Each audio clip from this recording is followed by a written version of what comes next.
Workshop শুরু করেছি আমরা 1 তারিখ থেকে আমাদের এই হালিশহর শহরে একটি পুলিশ ক্যাম্পের ভেতরে এবং চারিদিকে জঙ্গল, সেখানে আমরা ওয়ার্কশপটা শুরু করেছি। আজকে আমাদের লাস্ট দিন, পরপর 3 দিন হলো লাস্ট দিন।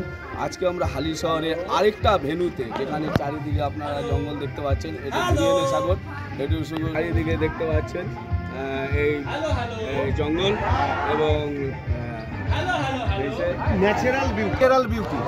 সেখানে আমরা কাজ করছি। এই যে এত ছেলে মেয়ে রয়েছে এবং আমাদের ট্রেনাররা চলে আসছে এবং কলকাতা থেকে অনেকটা দূরে আমরা এরকম একটা প্লেস খুঁজে বার করেছি, যেখানে আমাদের এই দুটি দল, বাংলা শিলচর এবং খড়দা থিয়েটার জোন, যে কালার্স অফ লাইফ নিয়ে আমরা যে প্রতি বছর যে আমরা ওয়ার্কশপ করে চলেছি, তার মধ্যে কলকাতার জেলার বাইরে বিভিন্ন ট্রেনাররা এসে বিভিন্ন বিষয়ের বস্তু নিয়ে এখানে আমাদের 40 জন ছেলেমেয়ে আছে, তাদের নিয়ে কাজ করছে এবং আমাদের এটা লাঞ্চ পর্যন্ত হবে। এই লাঞ্চের পরে আমরা আরেকটা স্পটে এইভাবেই আমরা যাত্রা শুরু করেছি।